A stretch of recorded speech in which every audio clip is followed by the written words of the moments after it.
அடுத்தபடியாக உரையாடல். அப்துல் வாஹிதுடைய மகள் சமிஹா, சபா பாத்திமா, ஜாஃபர், சுமையா.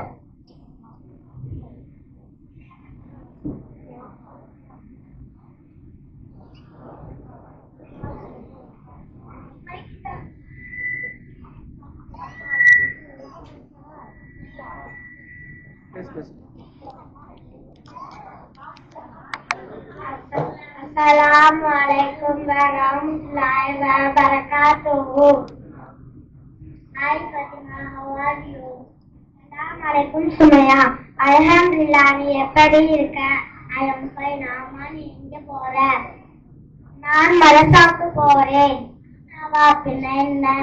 மதரசானா உனக்கு என்ன தெரியாதா? யாது ஸ்கூல் போவியா? அப்புறம் என்ன பண்ணுவ? ஸ்கூல் போவே, டியூஷன் போவா, மம்மி டாடியோட நீ போவா, அவ்வளவுதான். நான் ஸ்கூல் போவேன், மசனுக்கு மதரசா போவேன், மாரிக் தொழுதுட்டு படிப்பேன், இசா தொழுதுட்டு சாப்பிட்டு தூங்கிடுவேன். அசலும் துணி அப்படின்னா என்ன? அசல் மாரிஃப் தான் உனக்கு என்னன்னு தெரியாதா? அசல் மாரிஃப் நம்ம தொழுகிற தொழுகை அப்படின்னா என்ன? அஸ்தக்ஃபிருல்லா, உனக்கு தொழுகைன்னா என்னன்னு தெரியாதா? நம்மளை படைத்த அல்லாஹ்வை 5 நேரமும் தொழுது நன்றி செலுத்தணும், இதுதான் தொழுகை. ஆனா உனக்கு எதுவுமே தெரியலையே. அம்மா, எனக்கு எதுவுமே தெரியல. சரி, நம்மளை படைத்தது யாரு? படைத்தது எங்க அம்மா தான். எங்க அம்மா அஸ்தக்ஃபிருல்லா, அப்படி இல்லை. நம்மளை படைத்தது அல்லாஹ்.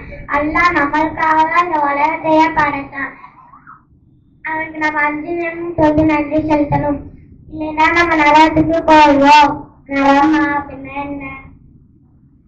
நம்ம மனிதருக்கு பிறகு மறு உலகம் இருக்கு. அச்சம், சொர்க்கம், நரகம். நீங்க நல்லா ஓடி நல்லா சொல்றா சொர்க்கம், இல்லைன்னா நரகம் தான். எனக்கு இப்படிலாம் இருக்கும் தெரியாது. எனக்கு தெரிஞ்சதுதான் நல்லா படிக்கணும், நல்லா வேலைக்கு போகணும், நல்லா சம்பாதிக்கணும், அதுதான் உலகம் வந்துச்சு. ஆனா நீ மறுபடியும் சொல்ற, சொர்க்கம் சொல்ற, இதெல்லாம் நீ எங்க தெரிஞ்சுட்ட? இதெல்லாம் நாங்க வீட்டு பக்கத்துல இருக்கிற தாரூல் ஹுல்தியா மதரசால கத்துக்கிட்டேன். எப்படி ஓதணும், எப்படி தொழுகணும், எது செஞ்சா நன்மை, எது செஞ்சா தின்மன் எல்லாமே சொல்லி தருவாங்க.